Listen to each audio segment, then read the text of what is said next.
하신 줄 알고 앞으로 보시고 여러분들 소명 보시고 함께 교도하도록 하겠습니다.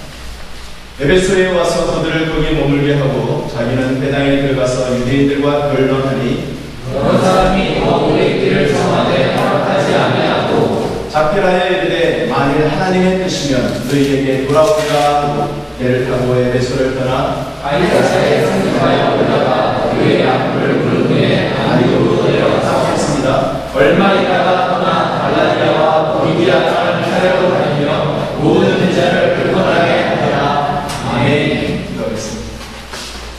은혜 하나님, 저희들의 예배 가운데 함께 하시고 우리들이 올려드리는 찬양을 받으신 줄 믿습니다. 우리는 진정한 기도를 주님께서 들으신 줄 믿습니다. 이 시간 주님께서 오셔서 친히 말씀하여 주시고 우리의 삶 가운데, 우리의 교회 가운데, 우리의 세상에서의 지나는 시간들 가운데 꼭 필요한 말씀으로 그리스도의 이름으로 승리할 수 있는 말씀으로 허락하여 주시옵소서. 항상 예수님의 이름으로 기도했습니다. 아멘. 참된 쉼이 무엇일까? 쉰다고 그러면 보통 우리는 휴식한다는 생각을 간혹 많이 하게 됩니다. 여러분, 쉰다고 하면 보통 휴식과 또 그런데 안식이라는 단어를 우리는 많이 쓰죠. 교회에서. 근데 휴식과 안식의 차이가 뭔지 아십니까? 휴식은 말 그대로 모든 하던 일들을 멈춘다라는 그런 의미가 강조되어 있는 반면에 안식이라고 한다는 것은 그냥 멈추는 것에서 끝나는 것이 아니라 새 힘을 다시 받고 새로운 일을 하기 위하여서 방향을 조율하기도 하고 하면서 미래를 지향하는 그런 의미를 함께 가지고 있는 것이 안식이라고 합니다. 그리스도인들의 삶에서는 휴식이 아니라 안식이 필요합니다. 우리의 삶 가운데서 하나님이 주시고자 하시는 것도 또한 안식입니다. 하나님도 쉬셨어요. 하나님도 쉬시면서 우리에게 귀한 레슨을 말씀해 주고 계시는데 우리가 우리 교회를 통하여서 하나님께서 귀한 안식을 서로 함께 누리고 경험할 수 있기를 또한 원하십니다. 우리 큰사랑 성결교회가 바로 이런 참된 하나님의 허락하시는 귀한 안식을 경험한 그런 교회가 될 수 있기를 간절히 소원합니다. 각자의 삶 속에 한 사람 한 사람 모든 자가 한 분도 빠짐없이 다 이런 귀한 참된 안식을 경험할 수 있게 되기를 간절히 축원합니다. 그렇다면 우리 교회가 이런 참된 안식을 경험하는 교회가 되기 위해서 어떤 교회가 되어야 할까요? 이 교회에 참된 안식을 허락한다는, 그 누린다는, 경험한다는 그 교회가 어떤 모습일까요? 어떤 교회일까요? 어떤 의미일까요? 그것을 함께 생각해 보기를 원합니다. 오늘 본문 말씀을 보면 사도 바울이 바로 이제는 2차 전도 여행을 다 끝내고 돌아가서 쉬고 난 다음에 3차 전도 여행을 시작하는 그 과정의 모습을 설명하고 있습니다. 자, 한 줄로 기록되어지고 있어요. 다 돌아와서 성교회로 올라가서 그 말은 바로 예루살렘으로 갔다는 의미입니다. 예루살렘으로 교회로 올라가서 여기서 안부를 묻은 다음에 안디옥으로 내려와서 여기 얼마 머물다가 여기서 얼마 머물다가는 거의 1년입니다. 여름부터 해서 그 다음에 봄까지 그 안디옥에서 머물러서 그가 참된 안식을 경험하고 새롭게 3차 선교여행을 떠나게 되는 모습이 바로 이 짧은 5절에 기록되어져 있습니다. 사도 바울이 경험했던 것처럼 오늘날의 우리의 삶 속에서 하나님께서 허락하시는 그 뜻을 이루어내는 귀한 새 힘을 얻고 하나님의 허락하시는 참된 안식을 누리는 우리의 삶이 되어야 되겠습니다. 우리 교회를 통해서 하나님께서 기대하시는 것은 바로 하나님의 뜻을 먼저 확인하는 교회가 되어야 한다는 말씀을 주고 있습니다. 하나님의 뜻을 확인하는 교회. 여러분, 하나님께서 천지를 창조하시고 난 다음에 7째 날에 쉬셨습니다. 하나님이 너무너무 피곤하셔서 쉬셨을까요? 아니죠. 이 질문에 대해서 에페 브루스라는 신학자는 이렇게 설명하고 있습니다. 과연 하나님께서 안식이 필요하셨을까? 하나님은 우리 인간처럼 피곤하셔서 졸거나 주무실 필요가 없으신 엄밀한 의미에서 쉼이 필요 없으신 분이시다. 그렇기 때문에 우리 안식일의 제정의 목적은 분명 하나님의 휴식을 위한 것이라기보다는 인간의 쉼과 휴식을 위함이다. 저는 여기서 덧붙여서 우리 모든 성도들에게 안식을 주시기 원하시는 하나님의 뜻이 들어있기 때문이다 라고 덧붙이고 싶습니다.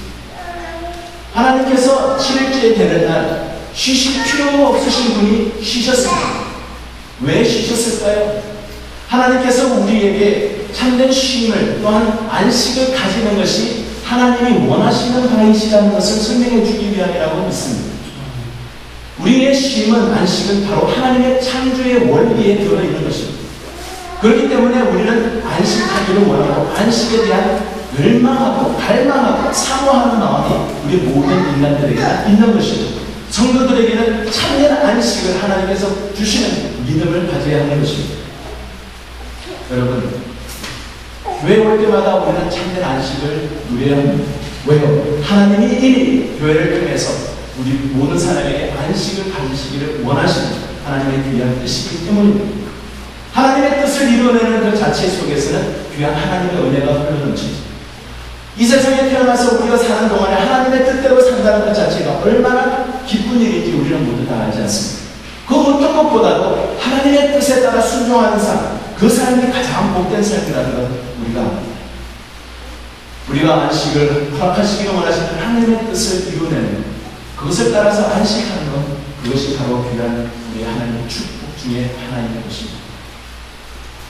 그렇다면 이 안식을 통해서 하나님의 뜻을 발견해 나가고 하나님의 뜻을 그대로 성취하기 위해서는 전적으로 우리에게는 하나님만을 의지하는 그런 삶을 살아야 해요. 한번 생각해 보세요. 6일 동안 열심히 일하고 7일 동안 7일째 되는 그날 하나님께서 쉬라고 안식을 주시겠다고 말씀하시고 안식이 되는 날을 하나님이 축복하셨습니다. 창세기 2장 2절부터 3절에 보면 이렇게 기록하고 있습니다. 하나님이 그 일곱째 날을 복되게 하사 거룩하게 하셨습니다. 하나님은 그 안식일을 특별히 복되게 하셨다라고 얘기해요. 거룩하게 하셨다라고 얘기했어요. 무슨 이야기예요? 바로 하나님께서 구별하셨다는 얘기예요.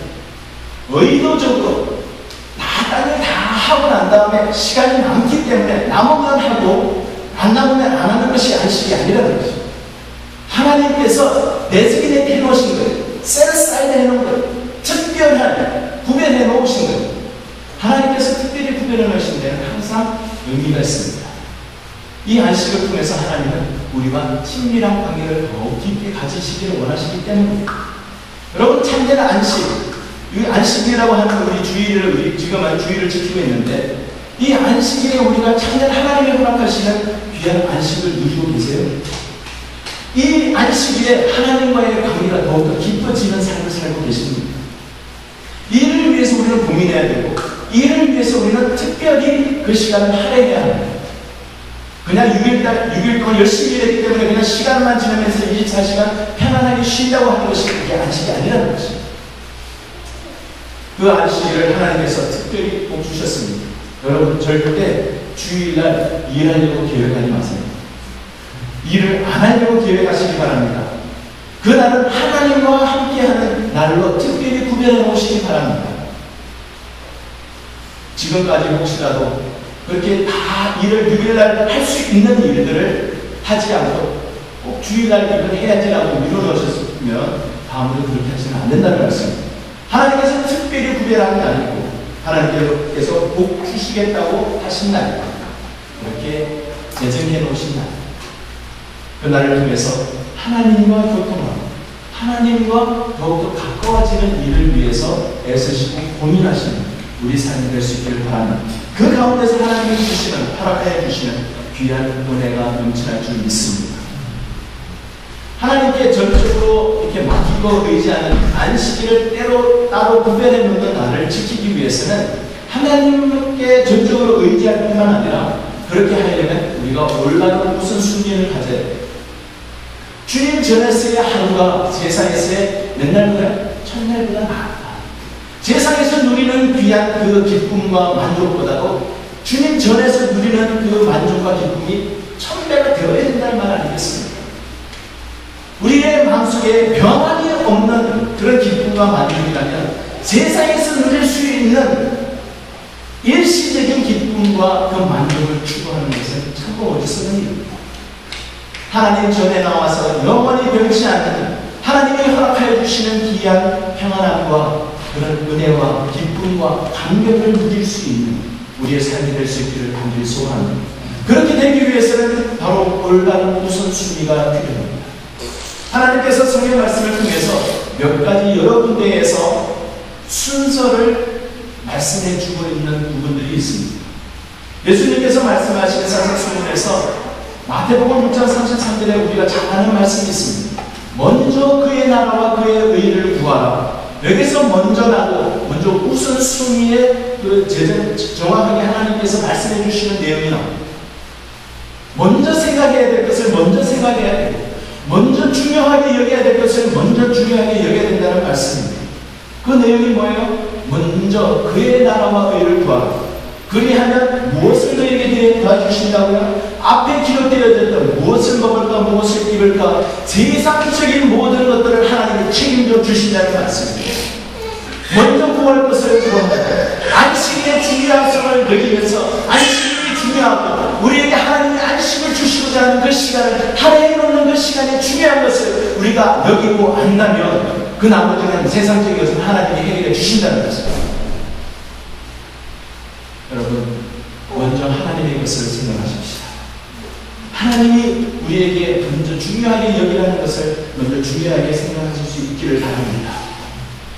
하나님께서 우리에게 또 말씀하실 때 마태복음 22장에 첫째 되는 계명과 둘째 되는 계명에 대해서 구분해 주고 있는 내용이 나옵니다. 우리가 잘 아는 말씀입니다. 예수께서 이르시되 마음을 다하고 목숨을 다하고 뜻을 다하여 주 너의 하나님을 사랑하라. 주 너의 하나님을 사랑하는 것이 우선이고, 그 다음에 차선은 둘째로 그와 같으니 내 이웃을 내 자신같이 사랑하라. 먼저 우선되어져야 될 것과 그리고 차선집으로 나와야 되는 것을 그 구분이 명확해야 됩니다. 하나님이 원하시는 것은 하나님 먼저 사랑하는 것과 그 다음 두 번째로 그 하나님 사랑하는 그 사랑을 가지고 세상 사람들 주위에 있는 이웃을 사랑하라는 말씀입니다. 그런데 사탄이 하는 일은 뭐예요? 우리의 가치관을 맞바꾸는 거예요. 우리의 가치관을 맞바꾸는 내용 중에 이 우선순위에 대한 것이 무엇입니까? 바로 세상 사람들의 사랑이에요. 그것이 바로 사탄이 우리에게 주는 내용입니다. 하나님이 주는 우선순위는 명확합니다. 하나님을 먼저 사랑합니다. 그 말은 하나님이 너무나 자신을 사랑하는 그런 마음이 많아서 이기적이어서 하나님이 그런 것을 요구하시는 분이십니까? 절대 그런 게 아닙니다. 하나님을 사랑하는 그 사랑이 있어야만 주위에 있는 이웃을 사랑할 수 있습니다. 하나님이 우리의 삶의 중심이어야만 참된 사랑을 할 수가 있습니다. 하나님이 우리의 삶의 중심이요, 하나님이 우리의 삶에 가장 귀하신 분이라는 것을 인정하는 것이 바로 하나님의 뜻이요 창조의 원리입니다. 그것이 이루어질 때, 그 순서가 우선순위가 올바를 때에 비로소 우리에게는 참된 평화와 안식을 누릴 수가 있습니다. 순서가 바뀌면 뭔가가 불편해요. 순서가 바뀌면 평안이 없습니다. 참된 안식이 없습니다. 중요한 것은 먼저 하나님의 것을 먼저 생각하는 그런 우리의 올바른 삶이 되기를 주님의 이름으로 축원합니다. 두 번째로 하나님의 평안을 나누는 교회가 되어야 합니다. 하나님의 평안은 바로 우리가 하나님과의 화목하는 관계가 이루어지는 그때부터 시작입니다. 세상에는 참된 평화가 없습니다. 왜요? 하나님과 화목하지 않기 때문입니다. 하나님을 믿는 모든 성도들은 이미 그 평안하게 하는 것을 하나님이 이루셨기 때문에 하나님과의 그 화목으로 인하여서 우리는 참된 평안을 누리게 되어 있습니다. 에베소서 2장의 말씀이 이렇게 기록되어져 있습니다. 또 십자가로 이 둘을 한 몸으로 하나님과 화목하게 하려 하십니다. 원수된 것을 십자가로 소멸하시고 또 오셔서 먼 데 있는 너희에게 평안을 전하시고 가까운 데 있는 자들에게 평안을 전하셨습니다. 이방인이나 유대인들이나 하나님의 백성들이나 하나님의 백성이 아직 되지 않은 자들이나 한결같이 하나님께서 하나가 될 수 있도록 십자가의 은혜를 베풀어 주셨습니다. 그 십자가의 공로로 인하여서 우리 믿는 모든 백성들은 하나님과 화목하게 되면서 참된 평안을 누리게 됐습니다. 하나님의 허락하시는 너희에게 평안을 전하시는, 우리에게 평안을 전하시는 참된 하나님의 평안, 그것을 하나님이 우리에게 주셨습니다. 그렇기 때문에 평안은 교회에게 주신 하나님의 특별한 은혜입니다. 그런데 참 재미있는 것은 이 평안을 하나님께서 이미 주셨는데 우리가 잘 못 느낄 때가 있어요. 우리의 생각이 세상으로 향하여 있습니다. 하나님께서 허락하여 주신 그 십자가를 잊어버릴 때, 하나님께서 우리에게 베풀어 주신 귀한 은혜들, 그 하나님의 섭리와 하나님의 진리를 우리가 등한시할 때 우리는 하나님의 참된 평안을 느끼지 못할 때가 많이 있습니다.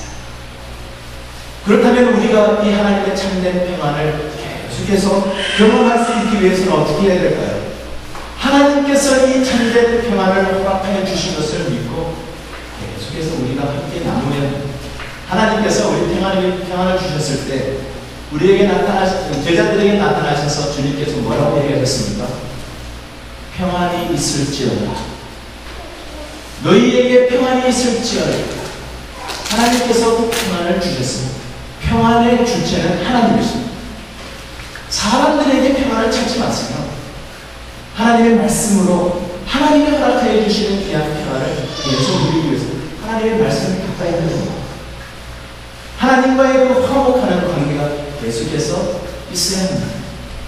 그럴 때 참된 평안을 계속해서 누릴 수가 있습니다. 하나님께서 우리에게 또한 뭐라고 얘기하십니까?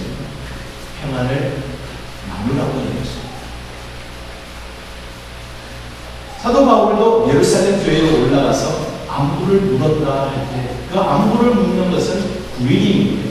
그 당시에 greeting은 바로 하나님의 평안을 비는 것이었습니다. 교회에 하나님의 평안을 빌었습니다. 그리고 그다음 많은 사람들이 샬롬이라고 평안하고 인사를 나눴죠. 그것은 바로 하나님이 공급하여 주시는 그 평안을 믿는 자들 가운데서 함께 나누라는 이야기였습니다. 우리 교회에 샬롬이 있기를 원합니다. 모든 사람들의 입에서 나올 때 하나님의 평안을 나눌 수 있기를 바랍니다. 여러분 아십니까? 하나님이 우리에게 말에 귀한 특권을 허락해 주셨습니다.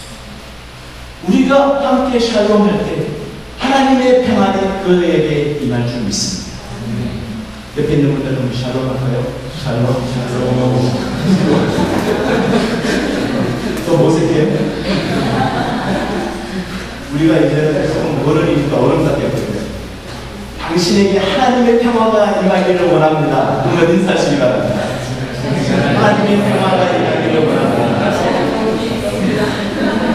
여러분, 오늘 예배 시간이라서 같이 멀리 있는 분들과 함께 인사 못했는데 오늘 식사하시기 전에 서서 인사 나누실 때 교회에 있는 모든 분들에게 샬롬 혹은 평화가 임하기를 원합니다. 꼭 다 인사하시기 바랍니다. 100%.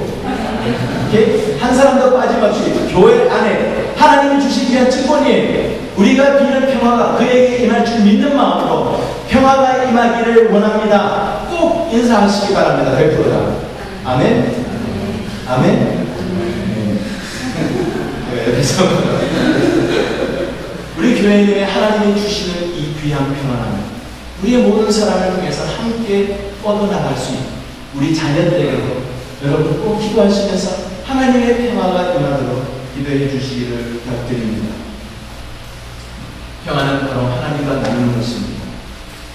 예수님은 그렇게 말씀하셨어요.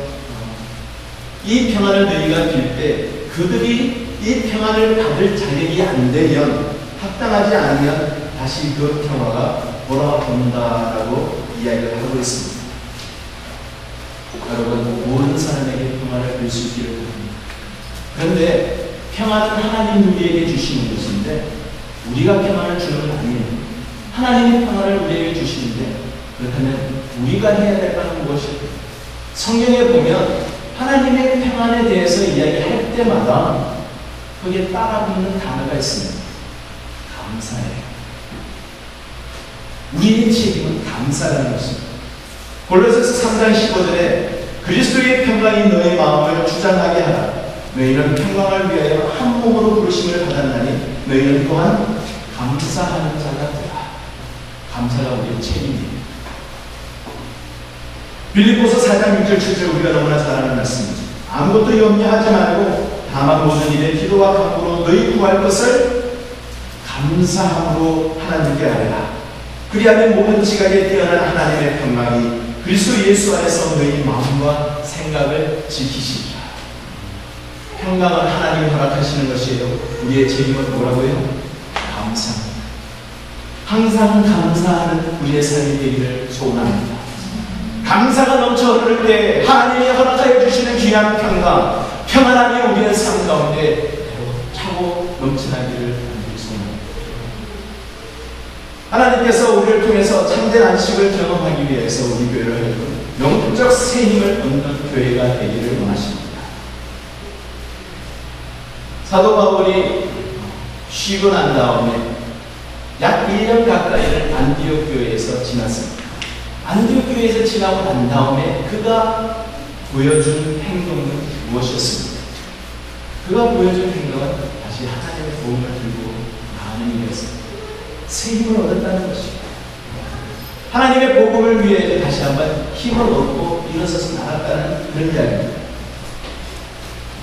그 힘을 어디에서 온 것입니까? 바로 하나님에게서 온 것입니다. 세상 어느 곳에서도 줄 수 없는 새 힘, 하나님이 허락하여 주십니다. 성경에 보면 구약에 참 800명의 그 거짓 선지자들과 싸워서 이긴 선지자가 있습니다. 엘리야. 그 엘리야는 기도로 통하여 하나님이 되시고 하나님이 살아계시고 역사하시는 것을 증명했던 귀한 선지자예요. 그런데 그에게 귀한 좌절이 찾아왔어요.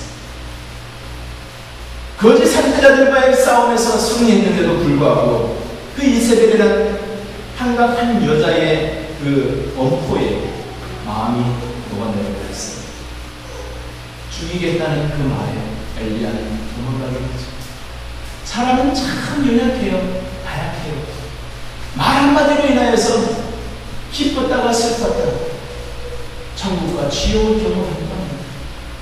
이 엘리야는 너무너무 좌절감이 심해서 로뎀나무 아래에 그냥 누워서 어찌할까를 몰라서 좌절하고 있는 모습이 열왕기상 10장에 기록되어져 있습니다. 하나님은 그를 그냥 아닌 마음을 내버려 주시지 않으셨습니다. 하나님은 그를 찾아가셨습니다. 열왕기상 19장 5절부터 8절에 보면 이렇게 기록되어져 있습니다. 로뎀나무 아래에 누워 자더니, 바로 엘리야가 로뎀나무 아래에 누워 자더니 천사가 그를 어루만지며 그에게 이르되, 천사가 그를 찾아왔어요. 엘리야가 구한 건 아니에요. 천사가 찾아와서 엘리야를 좌절하고 있고 낙심하고 있는 참된 안식이 필요한 지쳐있고 수고한 그를 찾아와서 그를 만지면서 이르되 일어나서 먹으라. 일어나서 먹으라. 본즉 머리맡에 숯불에 구운 떡과 한 병 물이 있더라. 이에 먹고 마시고 다시 누웠다. 여호와의 천사가 또 다시 와서 어루만지며 충분하지 못하니까 또 찾아와. 우리에게 필요한 안식이 얼마인지 하나님이 아시기에 또 찾아오시고 찾아와서 뭐라고 얘기하십니까? 너 왜 아직 누워있어? 그렇게 장난하시지 않으세요? 하나님은 또 오셔서 천사를 통하여서 다시 와서 어루만지며 이르되 일어나 먹어라. 내가 갈 길을 다 하지 못할까 하노라. 일어나 먹어라.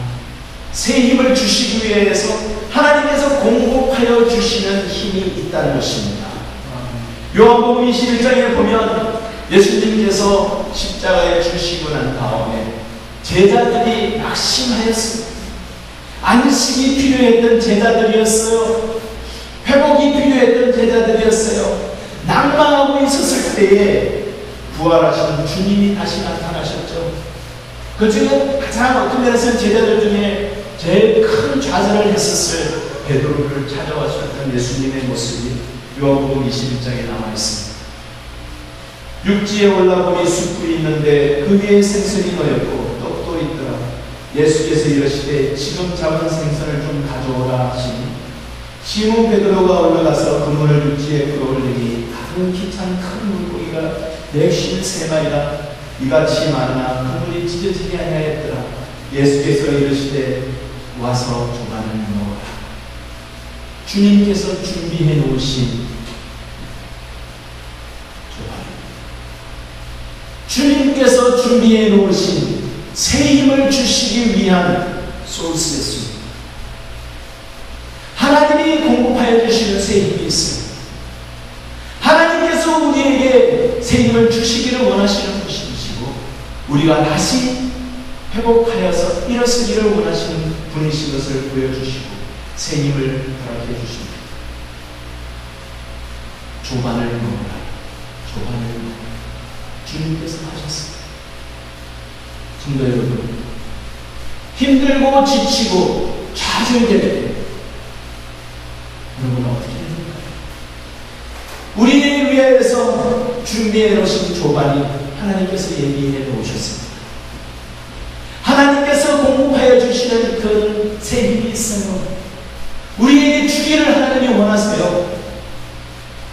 우리가 기도하지 않아도 구하지 않아도 하나님이 더 우리에게 주시고 싶으신 것이 하나님이에요.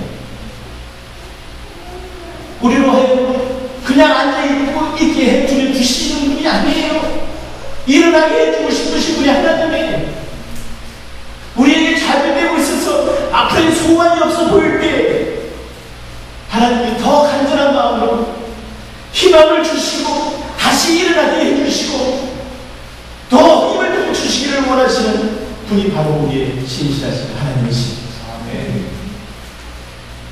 그 하나님이 우리의 하나님이시고 그 하나님을 찾으시기 바랍니다. 그 하나님을 의지하시기 바랍니다. 우리가 세상적인 계산하기 전에 먼저 하나님의 것을 구하고 하나님의 것을 생각하고 하나님의 것이 가장 귀중하고 소중한 것이라는 그 가치를 깨닫는 일에 우리가 시간과 마음을 들이십시다. 그때에 하나님께서 공급하시는 새 힘을 얻게 될 줄 믿습니다. 하나님께서 공급해 주시는 그 새 힘을 주시면서 그 새 힘으로만 끝나는 것이 아닙니다. 하나님께서 또한 그것을 통해서 새로운 인물을 허락해 주시고 그 엘리야를 어루만지시면서 사랑의 손길로 어루만져 주시면서 그에게 또한 해야 될 일을 말씀해 주시고 열왕기상 19장에 또 이렇게 기록하고 있습니다. 여호와께서 그에게 이르시되 너는 내 길을 돌이켜 광야를 통하여 다메섹에 가서 이르거든 하사엘에게 기름을 부어 아람의 왕이 되게 하고 또 nim스의 아들 예후에게 기름을 부어 이스라엘의 왕이 되게 하고 아벨므홀라 사바스의 아들 엘리사에게 기름을 부어 너를 대신하여 선지자가 되게 하라.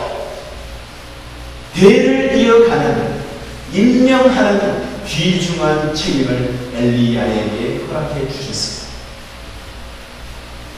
하나님께서 허락하여 주시는 그 음식물의 힘을 의지하여 40주 40야를 가서 하나님의 산 호렙에 이르던 엘리야에게 하나님은 이제 더 앞으로 무엇을 할 것인가에 대한 것까지도 말씀하여 주셨습니다. 여러분, 하나님께서 허락하여 주신 그 새 힘을 공급받으셨습니다.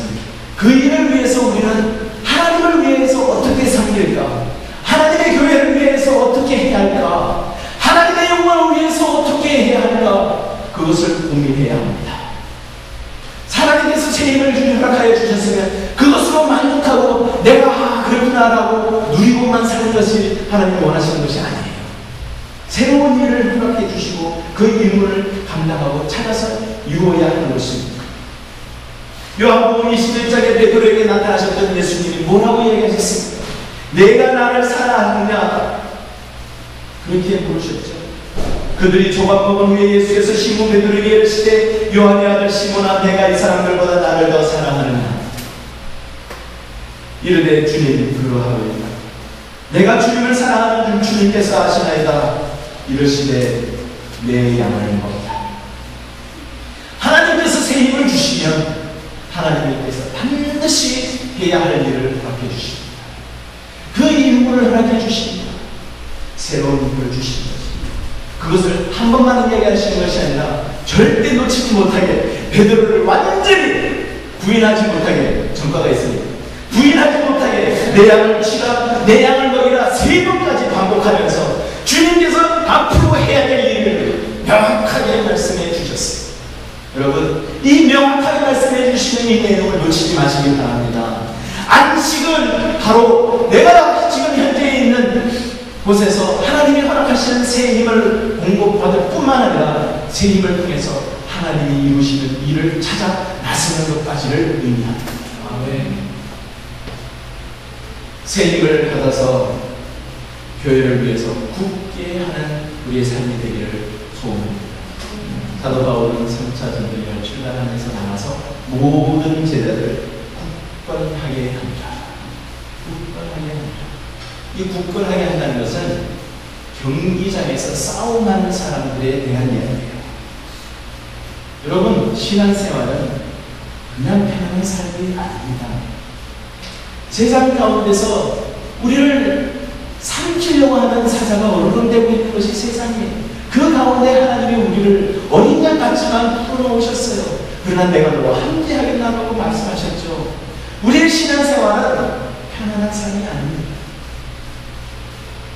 낙심되고 어렵고 그런 일이 있을 때마다 하나님이 우리에게 새 힘을 주시는 것은 바로 이런 굳세게 하는 게 아닙니다.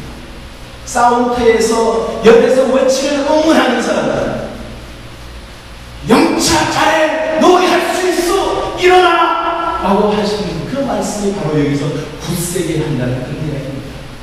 여러분, 하나님이 주시는 그 새 힘 가지고 우리만 힘차게 하는 것이 아니라 주위에 있는 사람들에게도 함께 합시다. 일어나세요. 할 수 있어요. 하나님이 우리에게 함께 하시잖아요. 하나님이 우리에게 새 힘을 주시잖아요.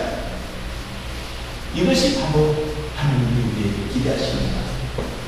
참된 안식을 누리는 자의 모습이에요. 사랑하는 성도 여러분, 우리에게 참된 안식을 하나님이 허락해 주시기를 원하시고 그 안식을 가지고 하나님이 기대하시는 그 내용들을 다 지켜나갑니다. 또 하나님께서 허락하시는 그 힘을 또 회복받아서 세상 가운데서 오뚜기처럼 또 일어나고 또 일어나는 귀한 승리하는 삶을 살게 될 줄 믿습니다. 예수님께서 우리에게 하셨던 말씀입니다. 수고하고 무거운 짐진 자들아 다 내게로 오라. 내가 너희를 쉬게 하리라. 주님께로 나오면 주님께서 쉬게 하시겠다고 하셨어요. 그러면서 그 다음에 나오는 말씀, 나는 마음이 온유하고 겸손하니 나의 멍에를 메고 내게 배우라. 그리하면 너희 마음이 쉼을 얻으리니. 여러분, 쉼이라고 해서 모든 것을 멍에를 다 늘어놓는 게 아니에요. 주님께서 내 멍에를 도리어 매라고 얘기하셨어요. 여기에 본문에 보면 나의 멍에라고 하는 이 멍에는 2마리의 소가 끄는 결의를 의미하는 특별한 단어입니다. 주님의 멍에는